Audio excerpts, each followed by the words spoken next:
Most people think the European Union runs Europe. 27 countries, one market, one rulebook. But here's the uncomfortable truth. Europe's most critical country isn't even in the EU. Switzerland doesn't vote in Brussels. It doesn't use the euro. It doesn't follow EU law by default. And yet, if Switzerland stopped cooperating, Europe would feel it immediately. From north-south trade routes to financial stability, from energy flows to crisis diplomacy, the continent quietly depends on a country that refuses to join the club. And this isn't about neutrality, and it's definitely not about chocolate or watches. It's about leverage.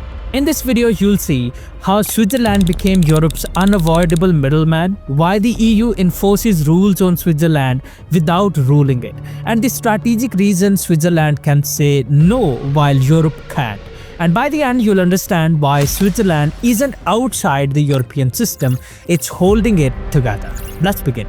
Europe looks connected on a map. Highways crisscross from Berlin to Rome, Paris to Vienna, and the continent seems seamless. But remove Switzerland from that picture and the illusion falls apart. Suddenly, Europe's north-south arteries are disrupted, and what looked like a smooth network becomes a maze of detours and bottlenecks. Switzerland isn't just a neutral country tucked in the Alps. It sits at the literal heart of Europe's trade corridors. Goods traveling from Germany to Italy, France to Austria, or even northern parts to southern markets often pass through Swiss territory. Trucks, trains, and cargo containers don't have the luxury of bypassing this small but strategically placed nation. It's a geographic choke point, unavoidable yet invisible to most. Take the Gotthard Base Tunnel, for example. Stretching 57 kilometers under the Swiss Alps, it is one of the longest and deepest railway tunnels in the world. Thousands of freight trains pass through it each week, moving everything from machinery to food supplies. Without it, European logistics would face delays stretching days, not hours. And it's not just tunnels. Swiss highways, mountain passes, and rail networks form the backbone of a continent's supply chain, quietly carrying the lifeblood of European commerce. The reality is simple. If Switzerland sneezes, Europe catches a cold. Disruptions in Swiss transit routes ripple across borders, slowing factories, delaying shipments, and inflating costs. Yet, because Switzerland is neutral and politically stable, Europe takes this dependency for granted until a crisis hits. In short, Europe may appear integrated, but the truth is that one small, landlocked country holds more influence over continental movement than most politicians or analysts admit. Switzerland's geography alone ensures it is not just part of Europe, it is indispensable to it. Switzerland isn't just a passageway, it's the engine behind Europe's infrastructure. While the EU prides itself on seamless trade, Swiss efficiency quietly outpaces it. Freight trains move faster here, highways are meticulously maintained, and alpine tunnels slice through mountains that would slow most logistics to a crawl. European goods often pass through Swiss territory without the public even noticing, from electronics shipped from Germany to Italy to fresh produce from France to Austria. The Gotthard Base Tunnel is only the beginning. Swiss rail networks form a dense, interconnected web that rivals any in the EU. Cargo flows with precision, schedules are strict, and bottlenecks are minimized, a system built for reliability, not bureaucracy. Highways like the A2 and A13 thread through valleys and mountains, allowing trucks to carry heavy goods with efficiency unmatched in neighboring countries. Even Europe's energy infrastructure leans on Switzerland, with high-voltage grids and pipelines crossing the Alps to connect northern production with southern demand. And then there's Switzerland's silent adherence to EU standards without surrendering sovereignty. Rail gauges, customs procedures, and technical regulations align closely with Europe, but Brussels can't command Switzerland. The country cooperates because it benefits, not because it's forced. This delicate balance allows Switzerland to act as a linchpin in continental logistics while remaining politically independent. Europe often forgets that Switzerland's infrastructure isn't just convenient, it's critical. A blocked tunnel, a closed pass, or a snowstorm can ripple across the continent, halting shipments, delaying factories, and spiking prices. What appears to be an integrated European system is in reality heavily dependent on a neutral country that doesn't answer to the EU. In other words, Europe looks like it moves itself, but in reality, Swiss infrastructure quietly carries the continent on its back. Without it, the European trade network would grind to a halt faster than most analysts imagine. Europe criticizes Swiss banks, yet quietly depends on them. It's a paradox few admit. While EU nations debate regulations and bailouts, Switzerland has built a financial system so stable, so trusted that the continent and even the world funnels capital through it without hesitation. Swiss banks aren't just vaults for cash. They're the backbone of Europe's wealth management and corporate financing. From multinational companies parking emergency funds to private investors safeguarding assets during crises, Switzerland provides reliability that the EU struggles to match. When the euro faltered or debt crisis shook southern Europe, investors didn't turn to Brussels. They turned to Zurich, Geneva, and Basel. The continent's financial heartbeat quietly beats in Swiss cities. It's not just stability. Swiss financial infrastructure facilitates massive flows of capital across Europe.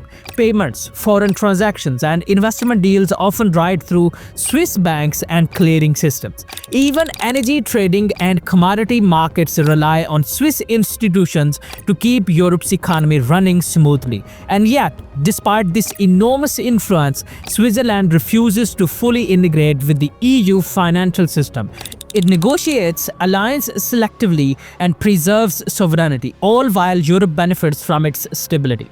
The result is a strange dependency. Europe wants control, but Switzerland holds the leverage.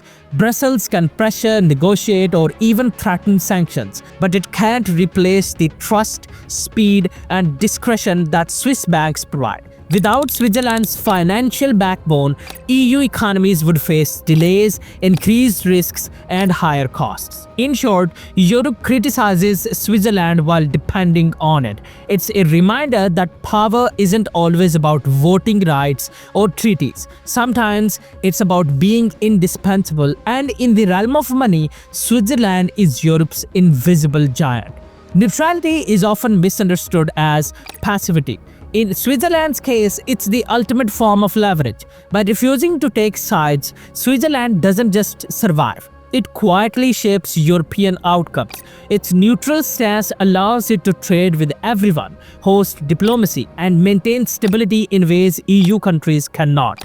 During crisis, Switzerland becomes the continent's safe zone. Think of sanctions, political conflicts, or financial turbulence. European nations can impose rules, block deals, or restrict trade, but Swiss territory remains a trusted conduit.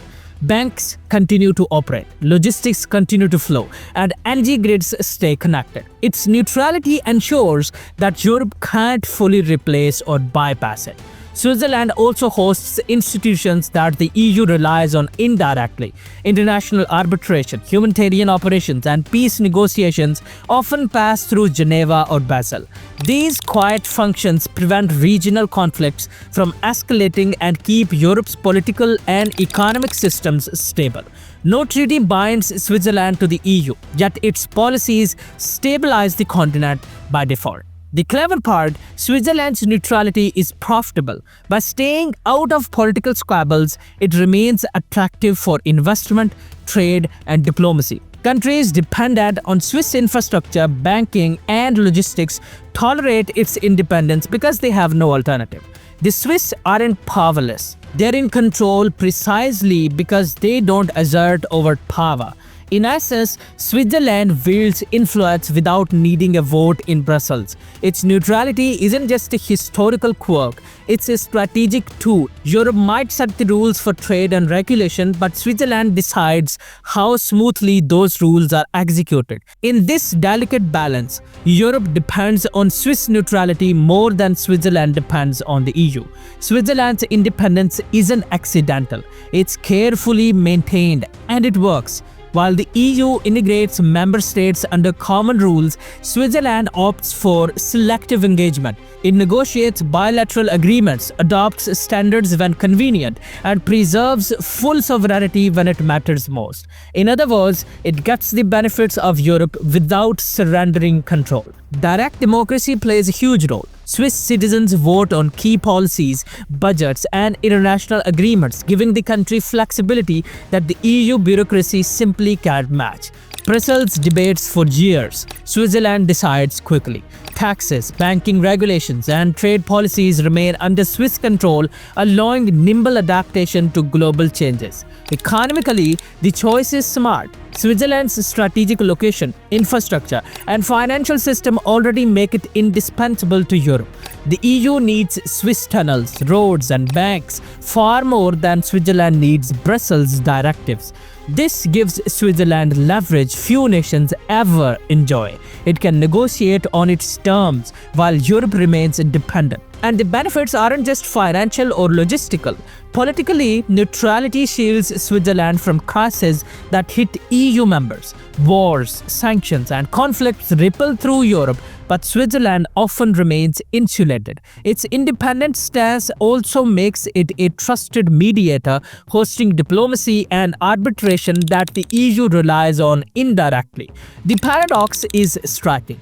Europe integrates to grow stronger, yet it remains quietly dependent on a country that refuses full membership. Switzerland can say no, and the continent keeps moving. It's a rare balance of power, geography, and strategy. In short, Switzerland isn't outside Europe.